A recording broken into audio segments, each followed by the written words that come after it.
I was a much stronger artist whenever I had my nose to the grindstone. I'm talking crazy for about no reason other than just being young. I'm like, man, come check me out. I think we got something special. This shit is dope. Let's go. Thank you. So I got like just some simple line work cats. You know, like their color on here, but I just use those as like a little outline. Okay. I like that. I mean, I actually got a white cat. I got like and I do have an orange one, but I know you can't probably do orange on my skin. That look crazy. It wouldn't really show up. Just 4 cats. That'd be dope. Cool. Is that what you want? You don't got to go cats if you don't want cats. Yeah, I like it. You like I see eggs. There's clementine on the bottom. Could you make, okay, this is the only thing I would change. I got the white one's really fat. Okay. So he might be like the foundation for the pyramid. Can you thicken that one up? I like how you're putting physics. Yeah, into because play. I can just, so we can. Yeah. We can make a big boy. Which way is that going? Facing TV you or up, TV facing the world? So let's make it match this face. Like, yeah, down. Yeah, facing the world. Facing the world.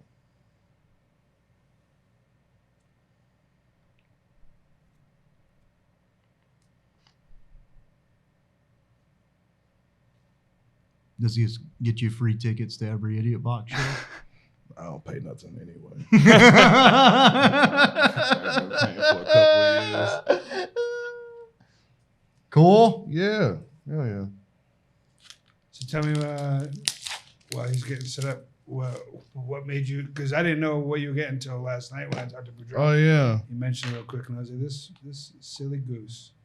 Yeah, man. What is it? Tell me about it. Well, it's the Idiot Box. Well, one of the Idiot Box logos. I don't know. I've always liked this. And I've always thought about getting an Idiot Box tattoo. I was just like, man, it's just win, you know? And when Seth hit me up, I was like, it's not a good chance to get something like that. So how come? Oh, look, the Idiot Box. I mean, I keep thinking about like Jenny and Steve can't keep running the place forever. Jenny's not necessarily like actively training like an apprentice to take over. Mm-mm. So I keep thinking, like, I mean, I told Jenny, I said, if the Idiot Box shuts down, I might be done. I can't see myself living in Greensboro, no comedy club, and then like going to Chapel Hill or Raleigh to keep doing comedy. I can't, I just can't see it happening. So just something to always have, but for the Idiot Box. Also free advertising for the Idiot Box. But yeah. I mean, I've been to Idiot Box for like, what, 10 years? Yeah, it's a long time. Has it been 10 years? What year did you start? Can't be 10 years. It'll be 10 years.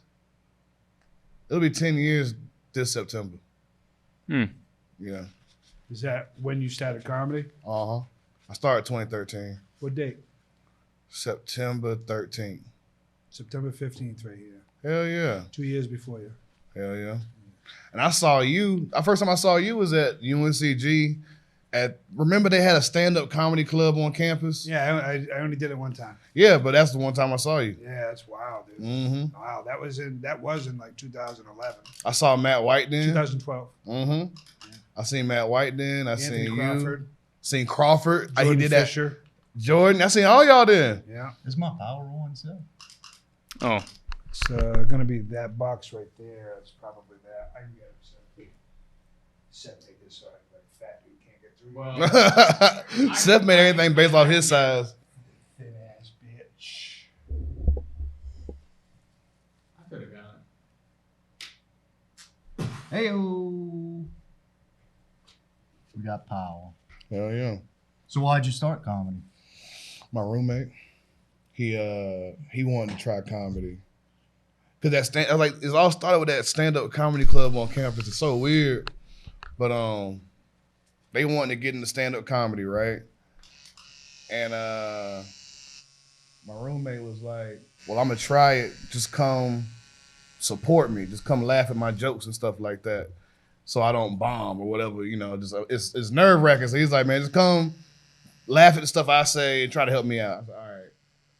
But we go to the club or the meeting or whatever, and it's not a lot of people. So he was like, well, I was going to have people tell jokes in front of a crowd, but since it's only like 8 of us, everybody just try and say something funny. And then we all went, we all said something. I got some giggles, and I liked it. And I just started looking more and more into it. I did that for like 1 semester. We got signed to do what we agreed to do this poetry talent show thing and like tell jokes and host. We only at that same place, right? At UNCG. Yeah.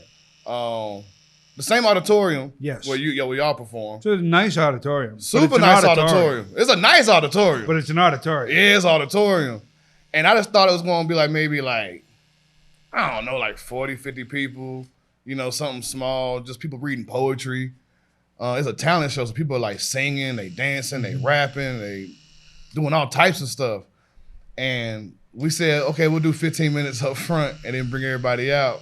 Because also, I ain't gonna lie, I went to a talent show before and I had seen, it was like these 2 guys on stage that were like telling jokes and doing skits. And like, they were students at the school, but what I didn't know is like, they were these super popular black fraternity guys at the time. I didn't know nothing about that. I just knew these dudes was funny, and I had watched them do it before. I was like, it can't be that hard. Everybody just want to have a good time and like keep the show going. So I thought we could do it. We wrote 3 jokes, 15 minutes. The plan was to take our time and like do a joke every 5 minutes. But the guy I was with, he might say something different. But what I remember is he panicked and told all 3 jokes in like 2 minutes.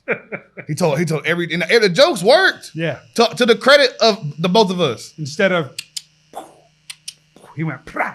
Yeah. Like he took his gun could have been single shot or automatic, and he went automatic and just boom, just like that was it. Sprayed the crowd. Yeah, sprayed the whole crowd, right?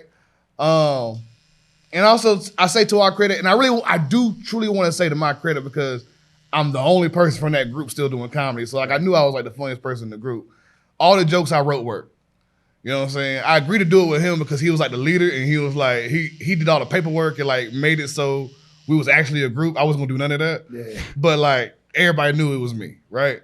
So all the jokes worked, but he told them hella quick, and then we just died for 13 minutes. Yeah. And people just yelling at us, roasting us, heckling.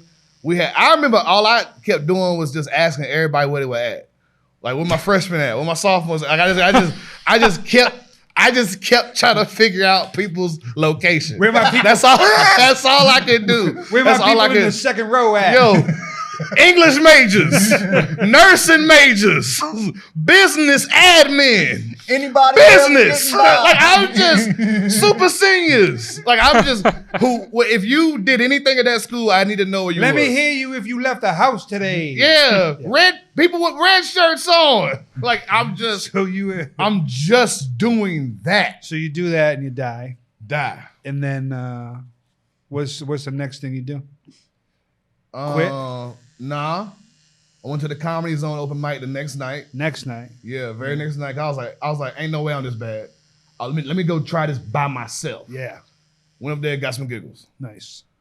And then I didn't do nothing. Who was there when you went to the? Nobody. Well, no, wait, no. Because when we were doing, if you went to Jay Stadler. Jay Stadler was there. I think he's the only person I remember from being there. Jay Stadler.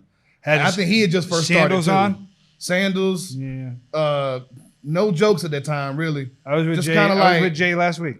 Jay, just brand new Jay. Like he wouldn't even know it was me. I didn't like him for the first like 3 months I knew him. Yeah. I went there and I saw him go on stage and I was like, I can't stand this motherfucker. Yeah. Now he's like my favorite human being in the world. He's the funniest. He's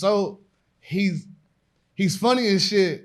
But what I always find myself wanting to say before that is he's fast, like he's quick. He is. Like Jay, he's you smart. can't I couldn't riff with Jay. Yeah. Cause I'm like, for everything I say, he said like 5 things. So I'm losing off of numbers. Yeah. And I'm not saying a bunch of heat. Nobody likes to sit and work bits that they'll never write down like Jay. Yeah. He just loves the riff, and that's all he wants. Yeah. And he he'll do comedy, so he gets to riff with comedians. Yeah. Yeah. Yeah, he's a purist. Yeah. For riffs. So you go to the Comedy Zone, and then what's after that open mic? You leave there, you got a couple giggles. I'm like, I'm not terrible. Not terrible. That's all I need Not to terrible. know. I I'm just not. need to know I wasn't terrible. If I went to the Comedy Zone and I also got booed and heckled, I'd be like, yeah, it's a rap. Okay. But I was like, nah, I'm not terrible.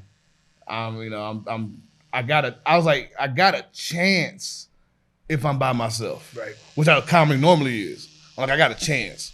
But then I didn't do nothing for a year. Okay. But well, I was like, man, that was rough. You know what I'm saying? I was like, that's a lot I gotta do. I don't want to feel that all the time. Yeah, and plus I'm in school, and I'm like, man, you know that. What year were you? I was a junior. Okay. In your junior year, I mean, at least in UNCG, your junior year was your roughest year. Okay. That was like you had to like take. That was the year you had to take all like you got to pass these classes or you're not graduating. Gotcha. Your senior year is kind of like just. I thought that's how the whole thing worked. No, it's like certain milestone or keystone classes. Like you might be an English major, but you like no matter what direction you go with English, you gotta take 301 and 303. Gotcha. Like and those classes are like the ones that you have to take are known to be stupid hard.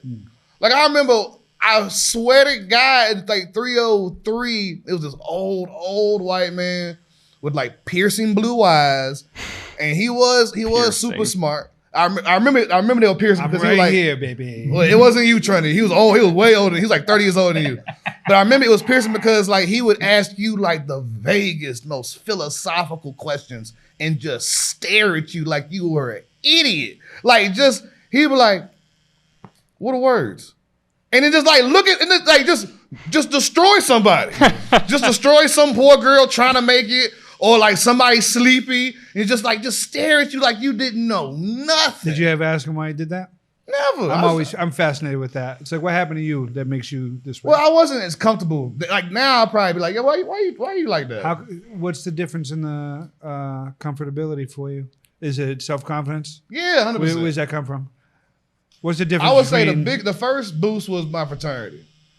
That was my first boost. Just kind of like getting out there, talking to people, doing things I wouldn't having do. friends. It's not about. I mean, those guys became my friends, but it's like the things they were doing. I was like, we're gonna cross paths anyway. Like we crossed paths through my roommate who plays a fraternity, and he was one of my best friends. And like I know him. He likes, aside from him just being at the time girl obsessed, Dragon Ball Z anime, hanging out, doing nerdy shit. And then I went to the frat house, and I'm thinking it's gonna be like, you know, just a bunch of like, I don't know, cornhole, dartboards. I don't even know what a frat house gonna look like. But when I get there, hella Dragon Ball Z, hella fucking. You find your people. Dude, I walk in this dude's room and he's got like Yu-Gi-Oh cards on the wall, like framed up. Like, yeah, that was me back in the day, right? I'm like, God, this is crazy. Like, it's just people. I'm like, I would have met y'all regardless. Right. You know what I'm saying? Like, if I had just been to this school and like I would have been called y'all like the anime house. So let's go party in the anime house, whatever. Nice. But it's just like it's just doing things that I wouldn't normally do, like just charity work. You know what I'm saying? Just being uncomfortable in the sun for 8 hours and shit like that. You know, I don't know. It's just when I started doing things I thought I never could do or never would do, I was like, okay, maybe it's more layers to me than just smart. You know? That's interesting. Do you think environment kind of was dictating to you that, like, these are the possibilities? Like being in a different just setting? knowing things exist. Yeah, like being in a different setting. that was ever since I got to college. Like everything I thought. I mean, coming from like a backwoods Where'd you country grow area, Anson County. What that is?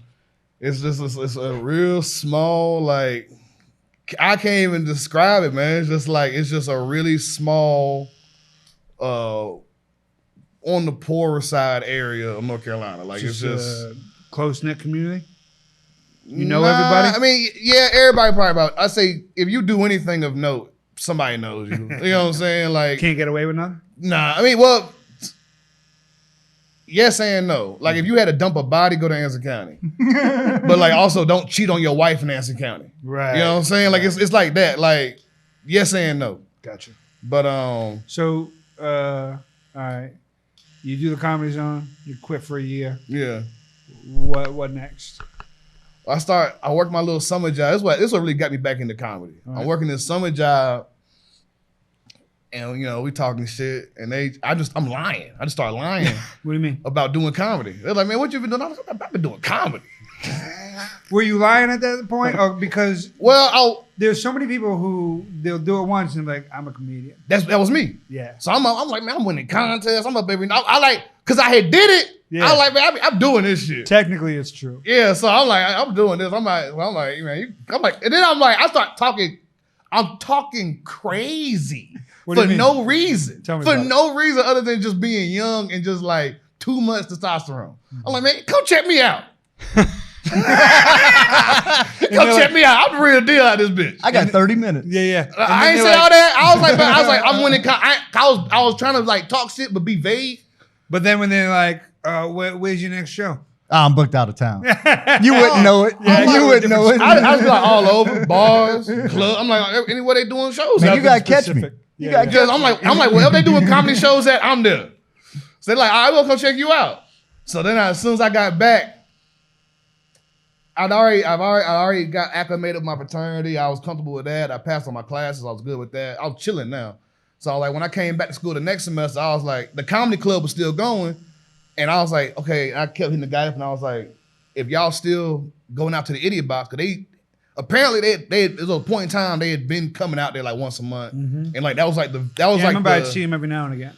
the plan was work on our shit for 3 weeks as a group and then go out there once a month to try it in front of real people. So that's why you probably didn't see them that often, but that was the plan. So I hit the guy up and I was like, y'all still going out there? And they were like, yeah. So I started going with them, but I started going every week. They were going like every once a month. I was going every week, but the more I went, the more people start. I remember once I saw you, you were there. Oh, you were just always there. Yeah. Once I saw you the first time, I remember seeing you. I just kept showing up. And I started, and then Steve was like, yeah, we got the UCC Who's the starting. first people, when you showed up at the club, who were the first people you met that were talking to you? Zanetto, Zach, Stadler, Zoe, you. We ain't talk at first. I still had people on like a probationary period. At that time. I I didn't want to talk to new people. The person I always saw, and I was like, oh shit, there you go, Crawford. Yeah. Every time I saw Crawford, I was like, man, that's the dude right there, because he was like, just off of, I always remember people for like how hard I laughed, and I remember from that show at the UNCG auditorium, he did that bicycle joke where he was like going downhill or whatever. Yeah. I almost passed out. I was laughing so hard. So I remember just off of that one time, I got an anime brain. I'm going levels. I'm going blah blah blah. I'm like, he the strongest. He the most powerful. That's the dude right there. It's over So like, so it was him. And then I think I met Hodge at some point. Hodge was mean at first, bro. Hodge was mean, like just unnecessarily mean at first. Yeah. Like, man, y'all come and go all the time. And that's true. Don't tell me. I'm like, you see me every time there's a mic here, you see me out here. Yeah. So I'm like, well, at that point, I'm like, I just got to keep showing up to not be the guy that doesn't show up. But also everybody was telling me stage time. Leo Hodson said, get on stage as much as possible. I think you said that. I mean, my thing was always like, because I was fighting through how I felt all the time, and so for me, my rules were always just show up for a year. Yeah. Right. Like if you can stay here for a year, you'll start learning.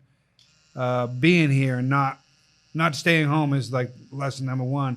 And then for me, it was if I felt like I should get on stage, then I would. Yeah. And if I felt like I couldn't get on stage, then I had to. Yeah. Like I had to just constantly push myself to make sure I was getting on stage. But now I feel a lot differently about it. Like now I definitely recognize.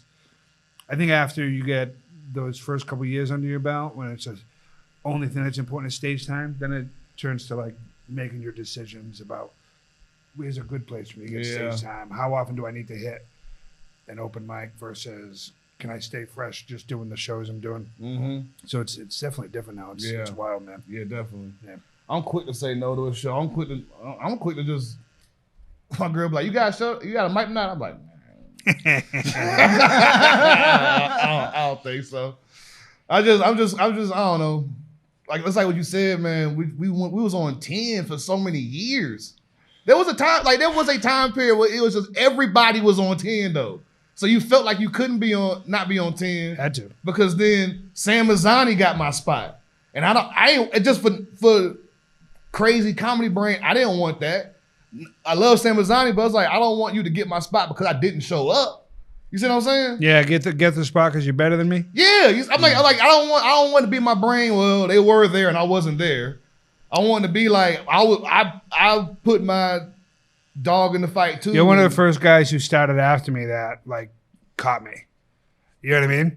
Like because when I started with all those mean guys who were like who were good and like fuck you, and then like I earn their respect and I catch them because I'm a dog. I'm living in a van, dude. Good luck. Yeah. You know what I mean? You're not getting up more than me. Nobody is. I'm just like I'm fucking like And then because I was on 10 forever. I was a fucking savage, dude. I just wanted that more than anything else in the fucking world. Remember getting on stage like legitimately like every night, like you would get on stage like 6-7 times out the week, like, and we were driving an hour and a half. Dude, I was driving to Maryland to do 4. You know what I mean? I didn't give it. You couldn't stop me, dude. I gave up all the responsibilities in my life, man. I really turned into a gigantic degenerate. Yeah. It was just comedy. It was the only thing that was important to me. I didn't give a fuck about relationships with people. It was just I had to get on stage, period. And I was doing that. And it was working, and it's like whenever you start, you're bad. I go back, I found a notebook of mine the other day, and it was just like embarrassing. You know what I mean? The shit that I thought was good. Yeah. And I wrote that. I put a sticky on the cover of the notebook. I was like, you thought this stuff was good? Yeah. You know what I mean? Just as a perspective thing. But then I remember when you started doing shows with me, blah, blah, blah, we went and did that bar downstairs. That Neptune show. Neptunes. Yeah. You remember that? I remember that one. I have the video. You got a video? I got a video. That's crazy. So I bring JD to open for me. And he does, I think he did like 15 in front of me, and I was doing like 25 or 30 or something. Yeah. And you smashed. And I'm in the back of the room like, this fucking son of a bitch. And then I was like happy for you, but also like, ugh. And then I went on stage and I was like punching through syrup, dude. No, it wasn't like that. It wasn't like that. I got the video, dude. I remember I got the video. That. And I remember, here's how I can prove what I'm saying is true, dude. The biggest laugh I got all night was a callback on your joke. You know what I mean? Yeah, I remember that part. Yes. And, and so I said it, like in my head, I was like, you caught me. And I was like proud of you. And I was also like, how can I do more than I'm doing to keep this distance between us? Because I competitively and friendly, I want to be better than you, right? But I never wanted anybody to stay bad. Yeah. I wanted you to be catching me constantly so that I would have to work. And I just remember when you caught me, I was like, oh man, he's here. You know what I mean? Like I was really proud of you. Well, I mean, it's like you gave me the blueprint. I mean, it's the power of advice. People think advice is like annoying. But like if you actually follow advice, like, oh shit, I'm making, and then I saw myself passing people I started with because I was doing everything that people were telling us to do, and they just were like, I gotta work, I'm busy. I'm like, well, you don't really want to do this then. I'm like, it's cool, just say that. Yeah. Don't go, I gotta do this, X, Y, and Z. I'm like, just say I don't really want to do stand-up comedy. Because I really want to do it. I'm searching jobs that'll let me do it. I'm building my life around. I'm building my life around stand-up comedy. Like the first thing I did was like my classes. I made sure my classes started hella early or like once a week, just so I could focus on stand-up comedy and shit like that. I remember you told the story. You were in college when I was opening for Doug Stanhope. Yeah. You had what college professor was that? I'm telling you, you need to get him in here. He's a genius. He's a genius. He's a genius. He's still in Greensboro. We'll get him for Tom's show. Does he like tattoos? He'll be great for Tom's show, for real. And I think so. What's the story? So you're like, hey, you're taking a class. Black poetry. Black poetry. But it's because he couldn't call it black communism. Because this dude's a genius. His big thing is like prison reform and like unlawful incarcerations of black men. But I mean, I want to shout out. His name is Demetrius Noble. He's a genius, genius dude. He's an amazing poet, big activist. But he knew what I was doing. He knew I was doing stand-up comedy. And I just told him, I was like, hey man, I got to miss class one night because I just got to see Doug Stanhope. And he was like, is that like a big time, high level dude? And I was like, yeah, he's like one of the goats. I got to just go learn. Like it's really just, I'm like, I need to go see what he's talking about, how he's talking about it. He was like, I get it. Go do it. No problem. Hell yeah. And it was but from an art form perspective, he understood it. He was like, no, do what you got to do. That encouragement is so huge. Yeah, and just like to have that from him. I had a lot of teachers that was like, oh, that's cute, oh, that's nice, or whatever. Cute. But for him to be like, nah, I understand what you're doing. I support it. I respect it. Take care of business. This is, one class ain't gonna break it. That meant a lot. Well, I mean, the thing about it is I would say something from his perspective.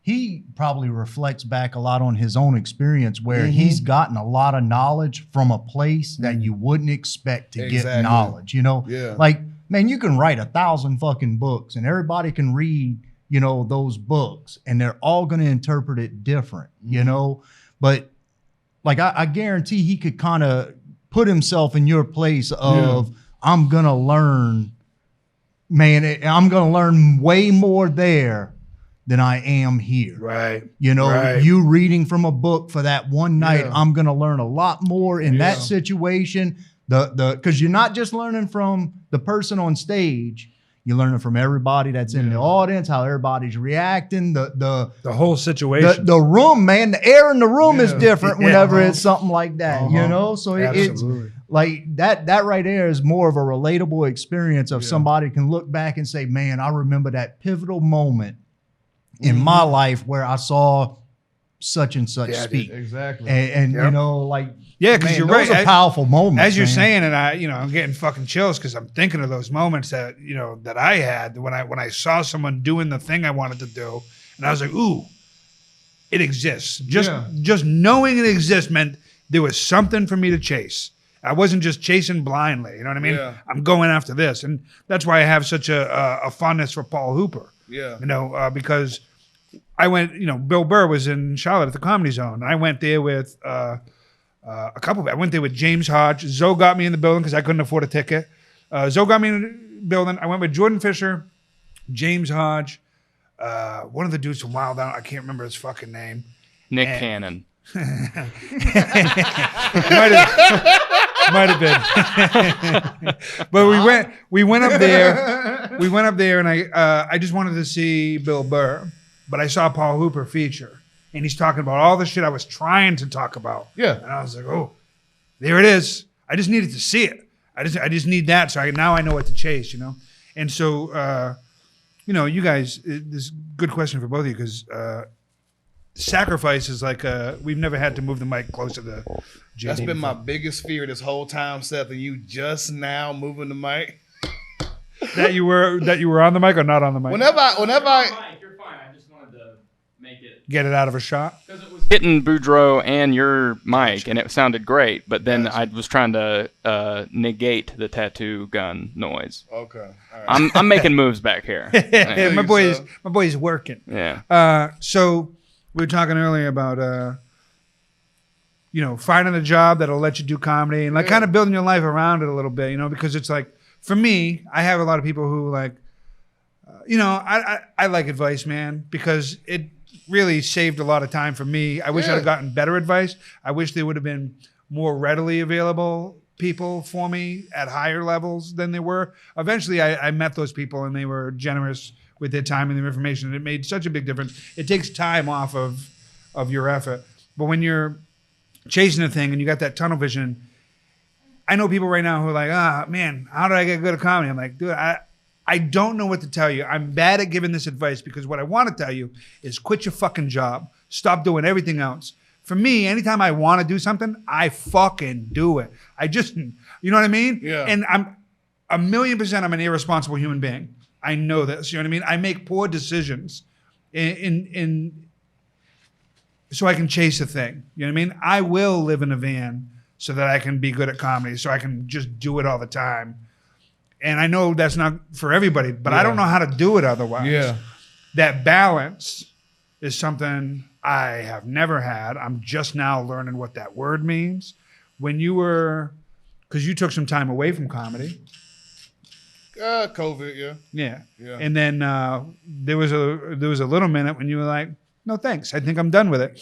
And then you come back, and now it seems like you have a little bit of a balance between life and comedy, and work and art and all of this stuff. Did you have that before?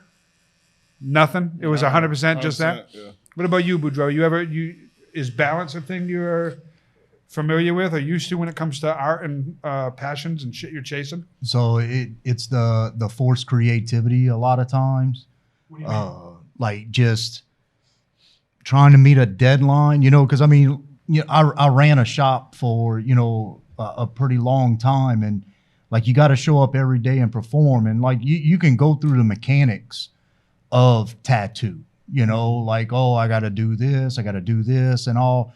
But whenever it's, that creativity portion, man, a lot of times you're drawing when you don't feel like drawing. You're painting when you don't feel like painting. How do you get through that? It, like, put your fucking nose to the grindstone and continue to do it. Like,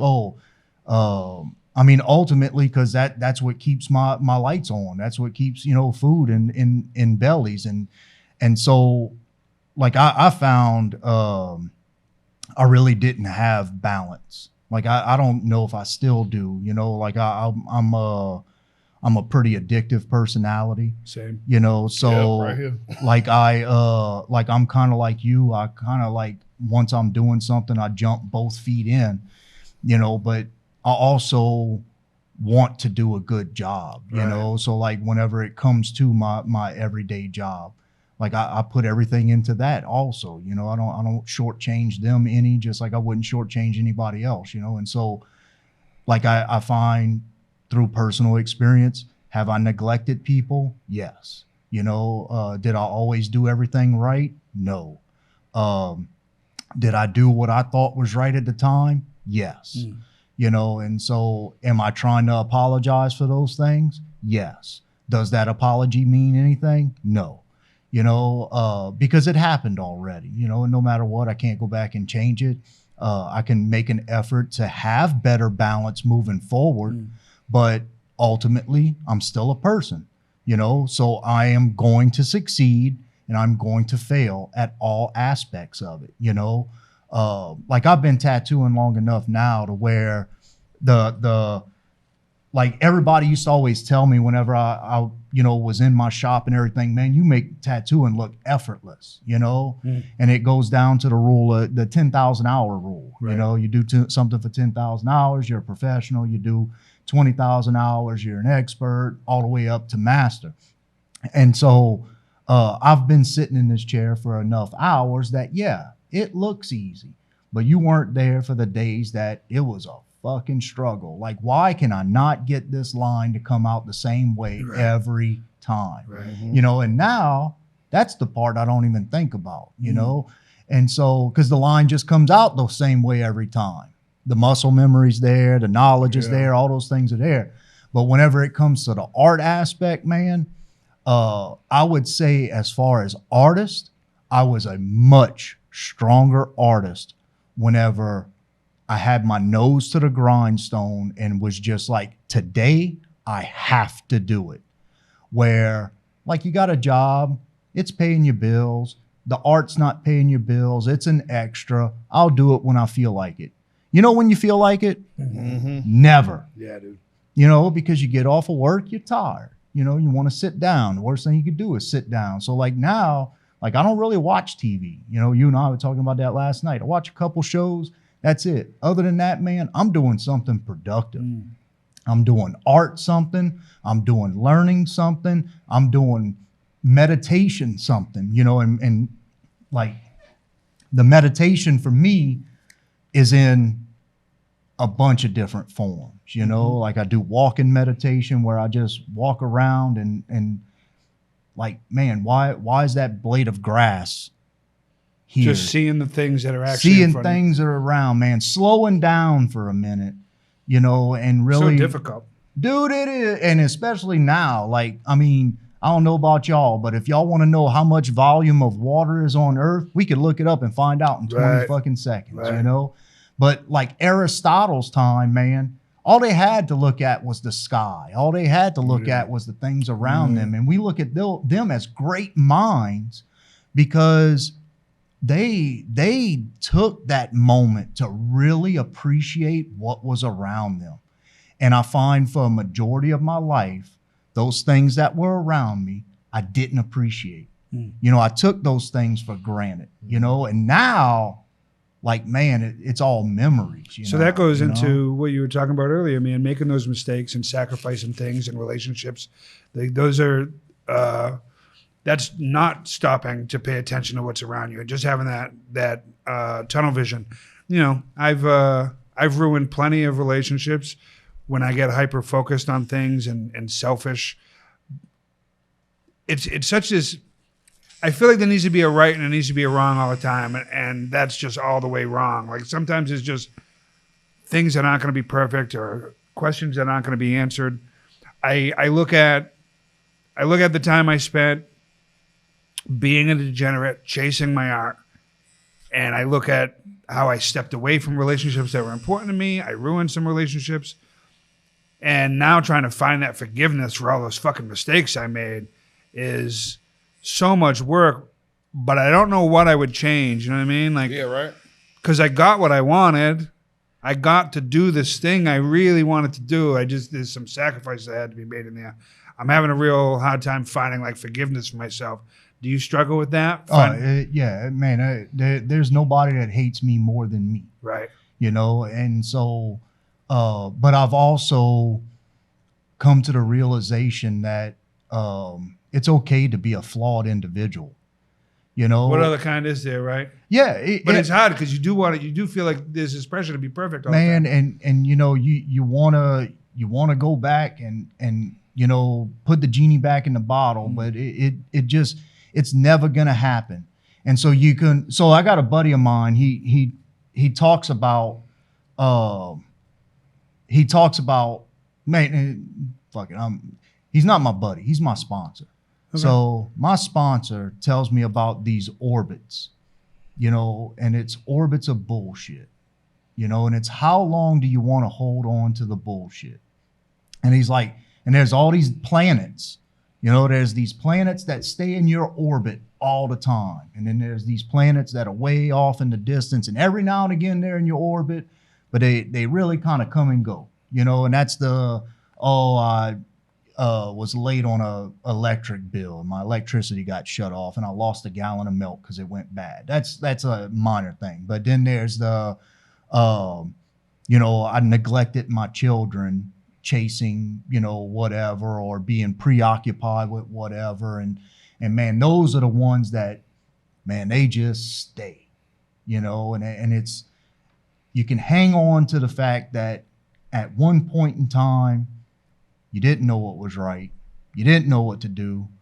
And so you just did what you thought was best or you thought was needed at the time. And long term, you know, hindsight's the 2020. Man, it wasn't the best thing to do. I could have did things different. I coulda doesn't exist.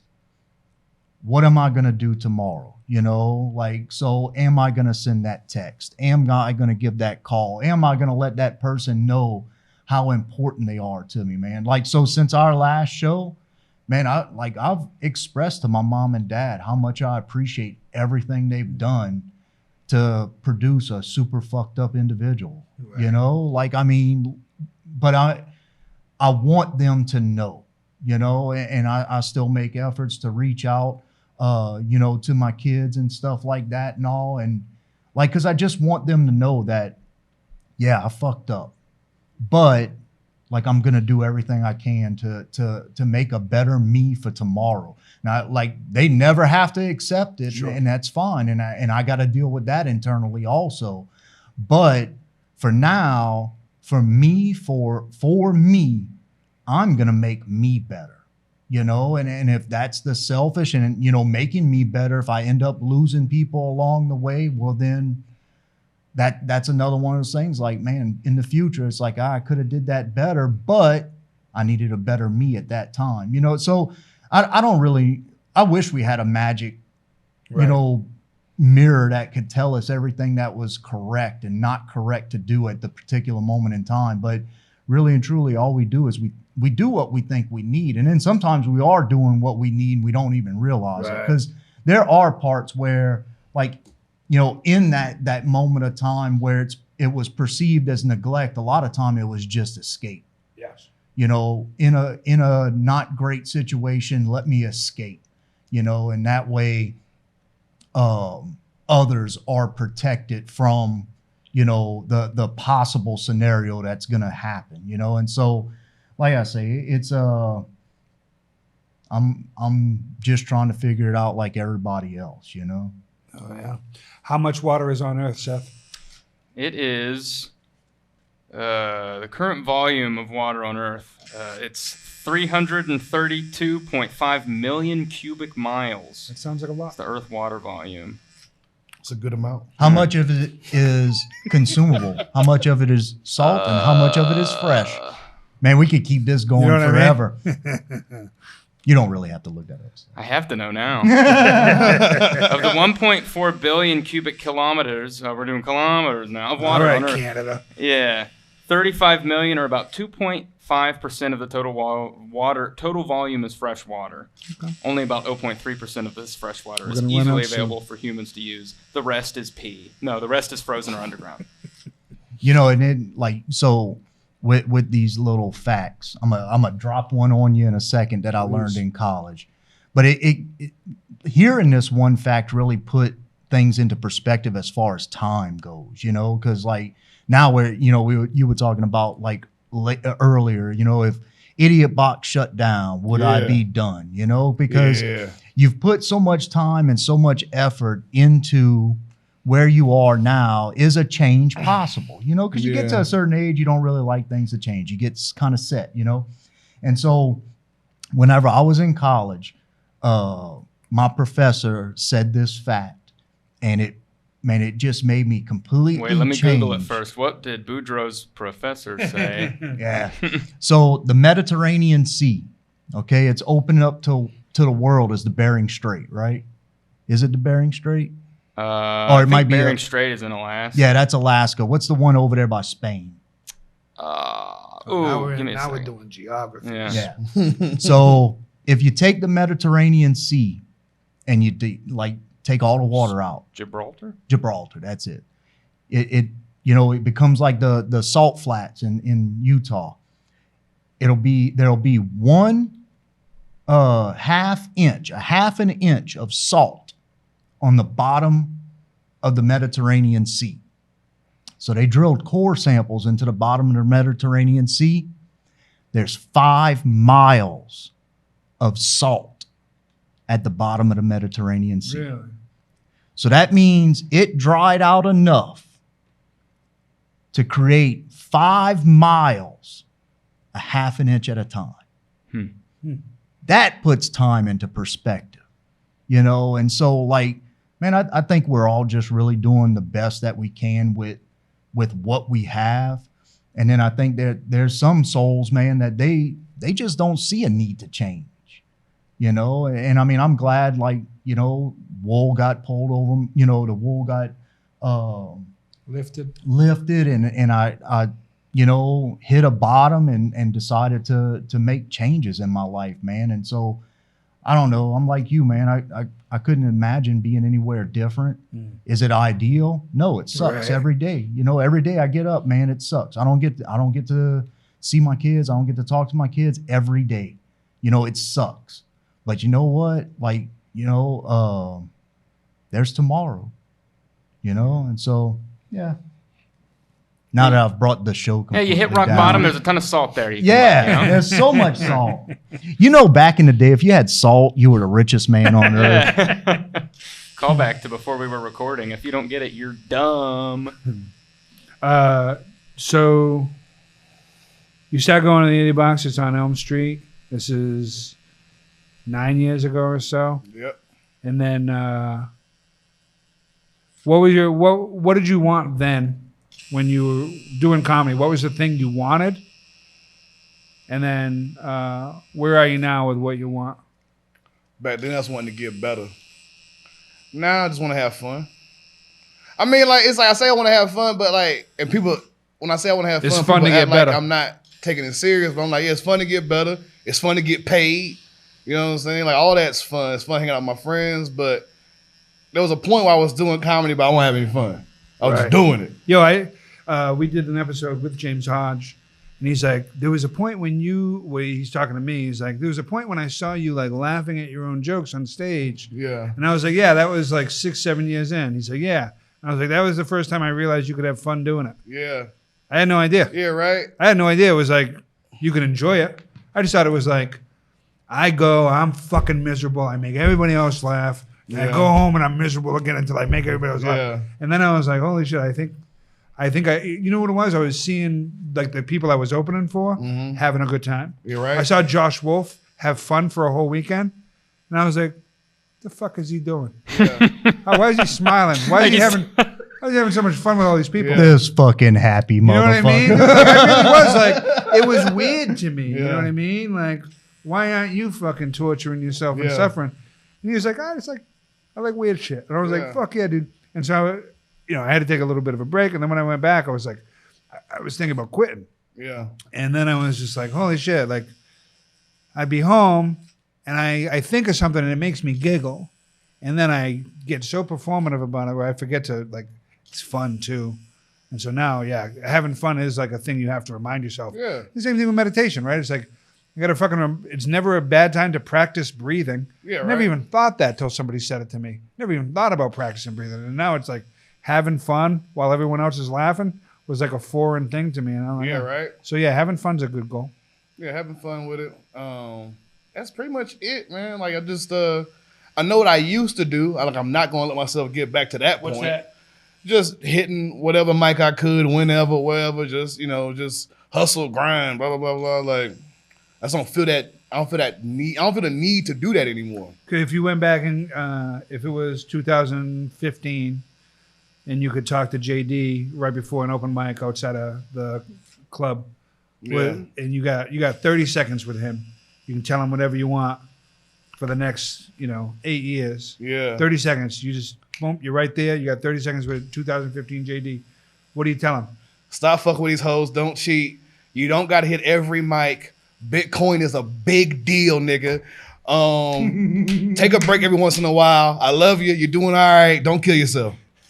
That, bro, 30 seconds, that's it. Yeah. That's it. That first thing is a motherfucker, though. You got time for a little hug there, too. Yeah, like you do. I'm like, just like you doing all right, bro. Like, it's going to be okay. You probably ask your past self for a cigarette, though. I wouldn't have them back then. What was the first thing you said to him? Stop fucking with these hoes. Yeah, that's a big thing. Big deal. Yeah. Big deal. How come? Everybody know why. Everybody in the world, hoes know why you shouldn't fuck with them. They're like, don't fuck with me. I'll turn your life upside down. Don't fuck with me. That whole thing about fuck around and find out came from hoes. If a person looks at me and they tell me, don't fuck with me because I'm going to turn your whole life upside down, I can't help but fuck with them.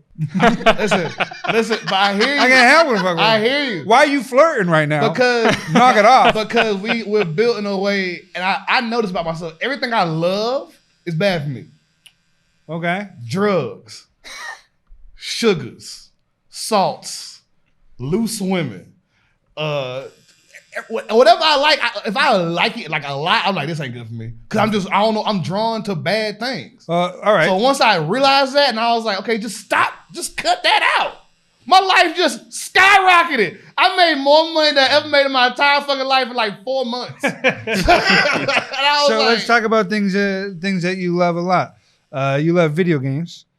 Yeah. Is that bad for you? Well, see, is it bad for you? I relegate those to, it can be. Yeah. It can be. It can be. I just want to get to that point though. Yeah. Did you ever?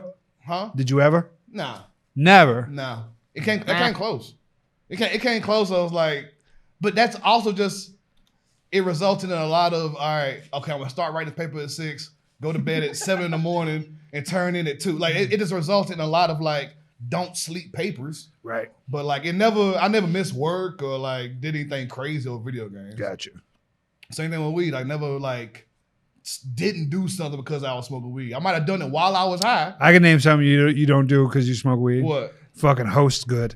I host No, you do not, dude. I host okay. JD. I host okay. JD, I am very what time you talking about? I am very comfortable saying that you are in like my top 15 human beings who have ever lived. I love you so much, dude. I love you so much. You're one of my favorite what people. What time you talking about? Top 15 every time, dude.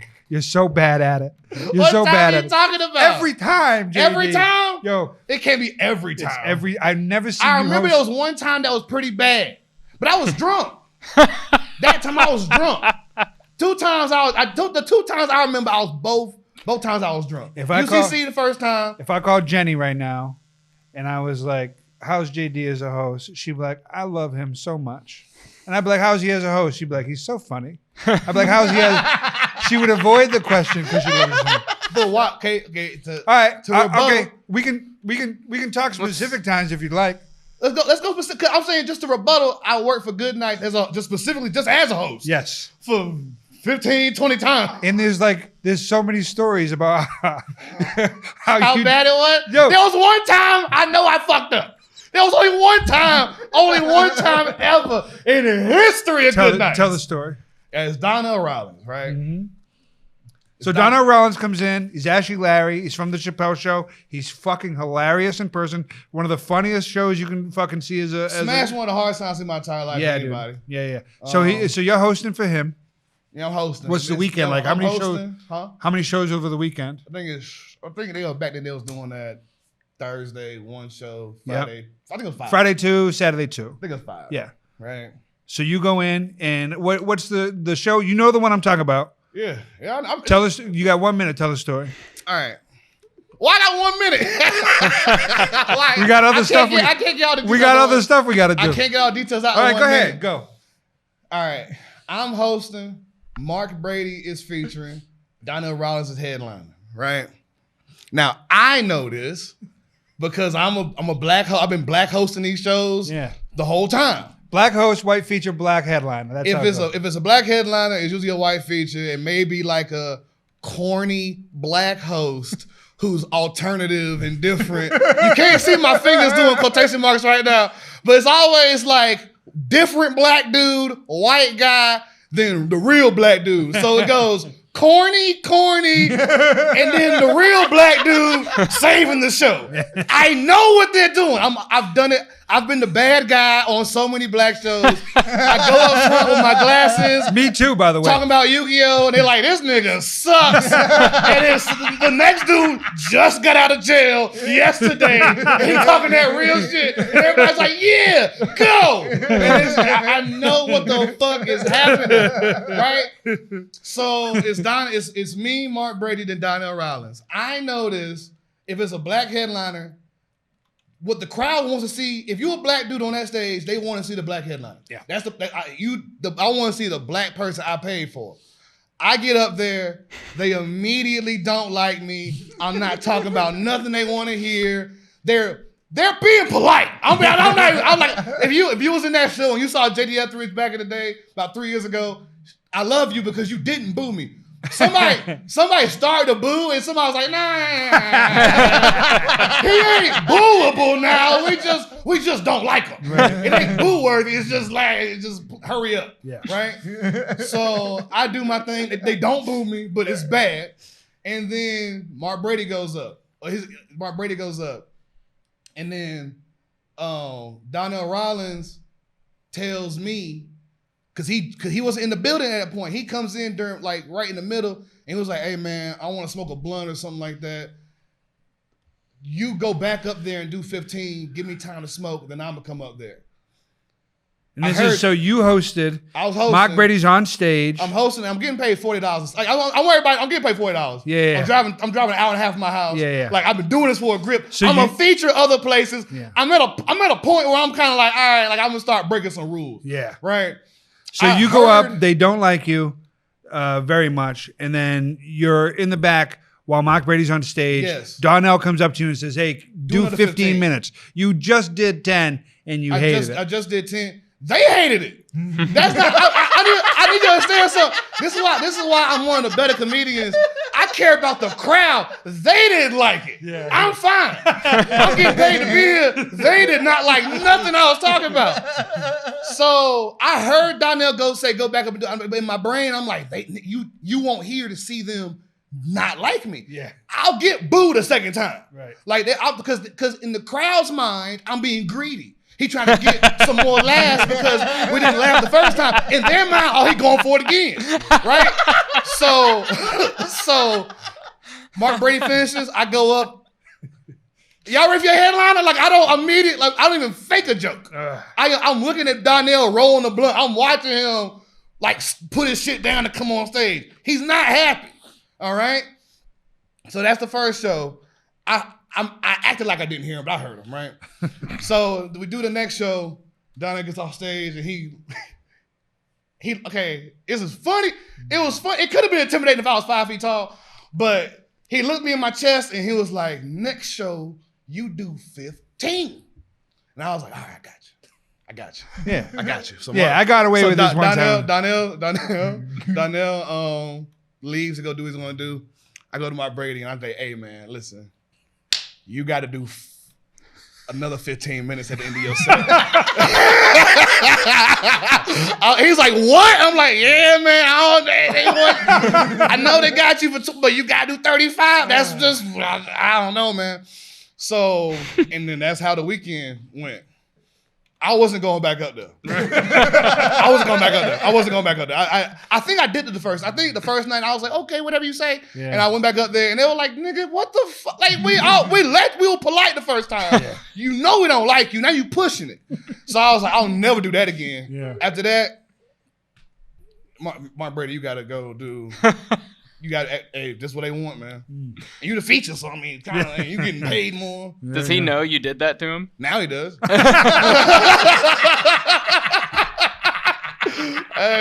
he blew up. So I mean, I kind of pushed him to greatness. I really back when we did that, he had like I think 800 followers on Instagram. Right. Now it's like 25,000. There you go. That was a little bit me. A little bit me. You got the assist. Yeah, I was a catalyst. The little speed boost of Mario Kart. Yeah. Like, man, I can do 30. Yeah. That might have been in front of a black crowd. Yeah. Hey, do I not get back up? Oh, you done? Yeah, bro. Hell yeah. This shit is dope. Let's go. Thank you. Cool, man. But that's what happened with Donnell. Donnell, if you're hearing this, I'm sorry. You're doing all right. You're doing way better than me. I don't know why you shouldn't hold a grudge. I still say you're a bad host.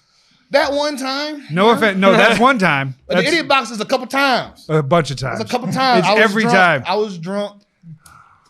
One time you was drunk. And I got Bender to come in and replace me for a little bit. Remember that? I was drunk as shit. He didn't know what he was doing either. Well, that was one of the worst things. That was one of the worst things I ever seen. That was bad. But in my defense, Bender looked good for being drunk. Like he looked all right for being drunk. I was like, Bender, I said, Bender, listen, I'm wilding right now. I just need a cigarette in like 10 minutes. My man went up there. He put his hands by his side, and he got through 3 words maybe. He said, I was like, what the fuck is going on right now? Bender did that or JD? No, Bender did it. JD found Bender in the back of the room and was like, yo, I need you to go host. I'm going to have a cigarette. So you just passed down the Rollins thing. It's probably, I don't know if it's Bender's birthday or whatever, but he's 32 beers in. Bender was done. Yo, what a bad night. It was okay. But that's only one of the times I've seen you host. What's another time? Another time, every other time I've seen you host. Yo, you go up. Every other time? Jenny will say, JD, I just need you to say thank you for being here.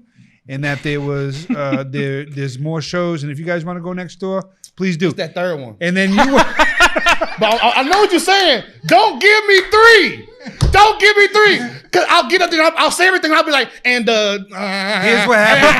I can't remember that third one. Here's what happens when you go up at the end of a show. Go, Hey, I don't know about all y'all motherfuckers, but I'm like, I guess I'm glad y'all here. Y'all can, literally, I've never done that. y'all can just go fuck yourselves or whatever it is. I'm supposed to say a bunch of shit, but I just don't give a fuck I've never about none of once this done stuff. that. Yo, every time, I'll bro. forget stuff. I've never once went, man, y'all shit. I've never done that. That's exactly what you I've say. never done that. That's exactly what you say. You do it just like you just did it, dude. Every time. It's fucking hilarious. Yo, it's not a bad thing that you're a bad host. You're just not good at it. It's okay. I was at one point in time great at it. You were pretty good at it. Because that's the only way you can get work. But then you fucking, your snake brain figured out, if I'm bad at this, nobody will ever ask me to do it again. I watched Zoe do it. Zoe Myers used to host the Idiot Box open mic for like 4 years straight. He was so good at it. And he was super good at it. And I was like, I remember I kept going, Zoe, you like the best host in North Carolina. And he'd be like, nigga, shut the fuck. Yeah. Like he would be like, stop. I didn't know about that. it. I didn't know that because I looked at Shane Smith in Raleigh, and I looked at Zoe when he started coming to the 80 Bucks. These are the two best guys. These are the two best hosts in the state, in my opinion. Every time I saw them host, it was good. And then so I was hosting Zoe all the fucking time, and I didn't know that he was just like, I got to stop being I'm trying good to get at out of this hosting thing. I didn't know it. I didn't look at it like that. Yeah. But then it hit me. I was like, oh, I got to train other hosts because Zoe fucking hates this. But you gave me all that hosting advice for good nights. That could be legitimately like a Google document that I'm like, listen, if you do this, you'll be fine. For me, it's pretty easy to host. I hate doing it too. I don't want to do it. I'm a bad host. I don't want to do it now because I'm like, I definitely. This ain't toot my own horn or nothing, but I feel like I'm past host level. I'm like, I would rather, even if it's. I'm at the level where it's still fun.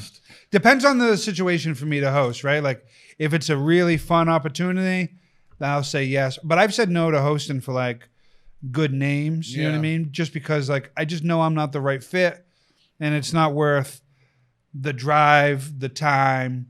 Like I'm coming out. If I'm hosting for somebody, I'm coming out of pocket. Yeah, and that's sometimes it's a sin. But if they were like, hey, you want to come host for, big name, I'm like, I will do that. Yeah, right. Yeah. But yeah, I'd rather not for the most part. Rodney Perry is the one that told me to start saying no. Because we was talking in the back, and he was like, when are you gonna?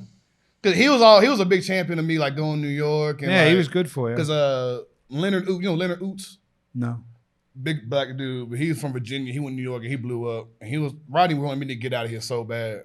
But he was like, and I was just talking about, I was like, bro, I can't even, you talking about moving? I'm like, bro, I can't even get feature work in my own state. And he was like, well, as long as you keep accepting host work, don't keep giving you host work. Right. So like the very next show, they were like, you want to host a Phase on Love? And I was like, nah. And then they hit up Micah and then he got it. And then I did get a feature spot, but it was like upstairs in the top floor for a little bit. It is. But it worked. Saying no is an incredibly valuable tool. And when you first, I think for the first 4 or 5 years, you shouldn't say no to anything. Yeah. But then there does come a point where you're like, I got to say no to this because I am hoping to get a little bit better. Exactly. How do you feel about the tattoo? I love it. This is awesome. Thank you. Awesome, man. What's it mean to you? I mean, it's a lot, man. It's like legacy. It's everything I've been doing. I don't say everything I've been doing, but I just want the Idiot Box to live on and like just showcase the comedians around here. I think we got something special, but I mean, I don't think everybody knows about it, obviously. But if somebody said where the funniest comedians live, you wouldn't immediately go to Greensboro, North Carolina. You're probably going New York, LA, maybe Texas now. Well, because it's probably not true, but it is a good. We got some sleeper we got some monsters. I think the difference. I think the difference is just population and cameras. Like some of our funniest people just don't know how to work TikTok and like stuff like that. Like you, Eric Brown. I know how to work TikTok. I'm super good at it too. I do. I got 3 videos on TikTok. What are you talking about? Yeah, I did them. You did. So what, Seth? Stop fucking. You know what I mean? I figured out how to get 3 videos on TikTok. I got. Give them to me. I think I'm at 9. Look at you. This fucking guy's I got famous. one TikTok. You got one TikTok? I got one TikTok going, and it's just my forehead, and I'm like, I don't know how this works. I don't know what we doing on here. I don't give a fuck about TikTok. I don't give a fuck about any of it. I don't even give a fuck about this podcast. What? No, I just like I like making stuff. Yeah. But like where it goes is like It's got to be somebody else's job. Yeah. Like if it came out on VHS, if I worked and I could only make it in VHSs, you'd be happy with that. I would be excited cool if we with could that. get this. dope. Can actually add that to the list of things I need you to do. I need 1,000 real. VHS copies of this podcast. Yeah, that sounds fun. So Eric, the other day I hit him up and I was like, because the first episode was getting ready to release, and I was just like, oh man, I'm so nervous. And he was like, what's there to be nervous about? And he's like, it doesn't matter. We made it already. Yeah. I'm like, oh God. I was like, man, I need that's some why more I of can't what be you in got. charge. That's why I can't be in charge. you're right, though. But it is also like I love this. I love these shows. I love these conversations. I love the tattoo. I love that you got to have that because it means something to you. To me, like making the thing, there's a disconnect for me in the art and then the business that goes behind Distribution. it. The distribution, the money, all that stuff. Something about me that just doesn't give a fuck. I hope the people that love it find it. Yeah. And I know that there is a definite purpose in people knowing where to put it so that people can find it. But I just love, this is my favorite shit. Yeah. Getting this settled so that you guys can come in and do that and I get to have the conversation with you. What happens after this is like up to other people. You know That's what I mean? the gravy. But that is, it feels gross to me to ask people, hey, please come support this thing. But I know we need them to do that. Yeah. So if you like this, please. Well, it's like you don't want, like, if you look and there's not any views, it's not like, well, I'm not going to let that ruin the fun time I had. Like, I still had a it good just time. doesn't, that doesn't matter to me as much as like, I know what we did today was fun. I enjoyed it. Well, views doesn't make something good either. Right. You know? The hottest video might have like 12 views at the time. You like, this on fire though, but don't nobody know about it.